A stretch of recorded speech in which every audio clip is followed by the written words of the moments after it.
Hi guys, a quick update from the campaign trail. Look, a great protest today on the Garden of Remembrance, and the theme today for thousands of people protesting was get them out, get them out. Look, we all know this cobbled together Irish government need to get out. There's a case now in Galway where a Ukrainian couple, IPAS residents, are earning 75,000 euros. They're getting free medical cards, their rent is paid, and they're driving around allegedly Irish roads with no car tax and no NCT. I mean, it's a joke. We wouldn't go over to their country and drive without road tax or insurance. Secondly, people are very annoyed with still with the planning issue in Edenburn House. They're saying one law now for Mr. Poff and Mr. Quinn in relation to Edenburn House. The queries they've asked me now to ask Mr. Quinn in relation to Mr. Popp is there any legal title in Edenburn House? There seems to be no certificate of compliance. When was planning applied for? People in the area are saying there's no planning got. Now, were there contributions paid to the council? Because Mr. Quinn said this is going to be used for private use, renting these apartments. So why did they think that they didn't have to go to Kerry County Council and get proper planning? Were there fire certs issued? There's a right of way running through that building, and there seems to be no proper title. Another concern is that if there's apartments going in there, sure, there needs to have a management company in place. Who are the management company in place? How many apartments are they going to be renting out there? Because the road to Edenburn House, we all know you can hardly pass. You have to pull in to let a car pass. It's a narrow road. Then another person contacted me and said to me that Kerry County Council got paid approximately 4.1 million in contributions from Shannon LNG. And what have they done with the money? Have they repaid back, the developers who were refused planning to build this project? Then huge concerns from farmers. Now they're all coming and approaching me in solidarity in what's happening with the North Kerry farmer, with the 15 TB reactors. One farmer has made contact with me and he said there was a shortfall of over 8,000 euros in his farm grants. These are the farmer's lifeline, blood supply for revenue for these farmers. And I'm going to fight this cause for this North Kerry farmer as well. And huge.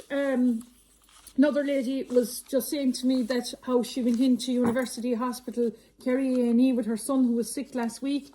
She said she had to pay the 100 euros.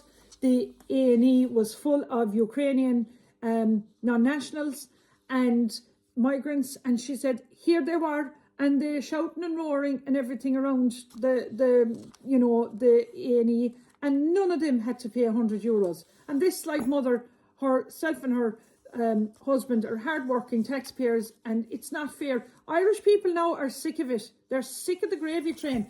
And I made contact with Sharon Geoghegan, Senator, and I said to her,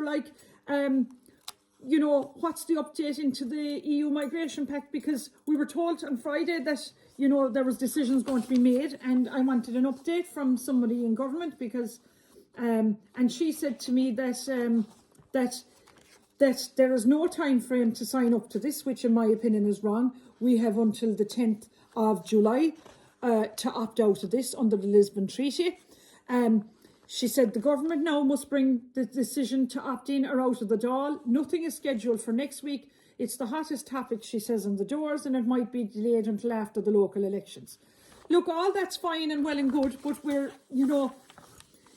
these cronies now, in my opinion, that are in government, that think that they'll sail through in the local elections and the general elections, are in for an almighty big shock, because we're not going to sit back and let this go, right? And I said to her, so what's to stop the likes of me taking a High Court injunction to stop the government from passing a law that's been forced upon the majority of Irish people? And her response, Sharon Geoghegan was back to me that once it is by both houses, it goes straight to the President's for signing. It's a constitutional challenge. If a constitutional challenge was possible, she said, a number of us senators would be going down that road. Well, I said, why aren't they going down that road? You know, she said, I'm told it is not an avenue that would be successful due to the legislation that is currently in place. That's just her opinion, right? But like, I mean, we voted, the people of Ireland, for these senators and these TDs in the Dáil. They're the ones that should be kicking up rumpus and organising a High Court injunction, and yet none of them have the balls to do it. What are they afraid of? In my opinion, are they're all singing off now the same hymn sheet? Are they all being given like backhanders or bribes to sign up to this? What's the story like? We need to get to the root of this, because not one of them, barring Mattie McGrath and Carol Nolan, seem to be shouting from the rooftops about this, and nobody else is listening or wanting to do anything about it. I mean, Sharon Geoghegan, she did a great, successful No campaign. She raised €27,225 on a GoFundMe page for, in my opinion, for the posters to be printed up. I printed up my own posters, and I didn't ask anyone for a penny for the No campaign.